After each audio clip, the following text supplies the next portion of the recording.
Morning, the mayor of Richardson signed a disaster declaration due to Tuesday's storms. Trees are down, and as of yesterday, about a quarter of the city's residents did not have power. North Texas has been hit non-stop with storms. Insurance agents have certainly been busy. They've processed 40,000 claims since last week. A big project underway for many of you is clearing out debris from those trees. Our Matt Houston is live for us in North Arlington. And Matt, you have some tips on how we can all protect ourselves while cleaning up.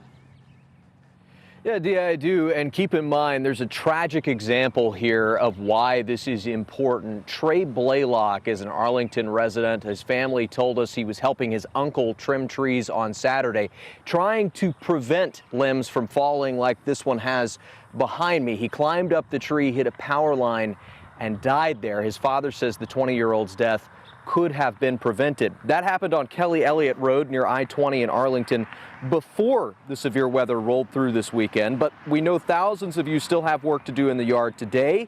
Blaylock's family wants you to remember his story as you are doing that. Things to keep in mind: it's generally not safe to climb a tree within 10 feet of power lines, especially if its branches are touching those lines. If you're using a chainsaw this week, wear chaps, gloves, and goggles.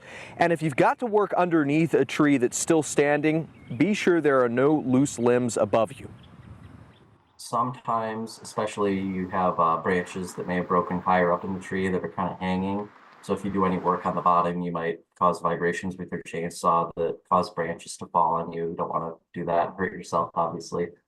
So safety is the number one priority. Now, arborists like Chris Wurst say, just like a kitchen knife, a sharp saw blade is safest. Remember to drink water this week, too. The Texas Department of Insurance says exhaustion and dehydration play a role in more tree trimming accidents than you might imagine. Blaylock's family has established a GoFundMe to help support the child he leaves behind. You can find a link to that on our website right now. In Arlington, I'm Matt Houston. Back to you. Matt, thank you for that. WFAA is partnering with Tom Thumb Albertsons to raise money for storm relief. You can scan the QR code on your screen if you'd like to make a donation. You could also go to Tom Thumb or Albertsons and make a donation at checkout. Your donation will go directly to a fund set up to help people affected by those recent storms.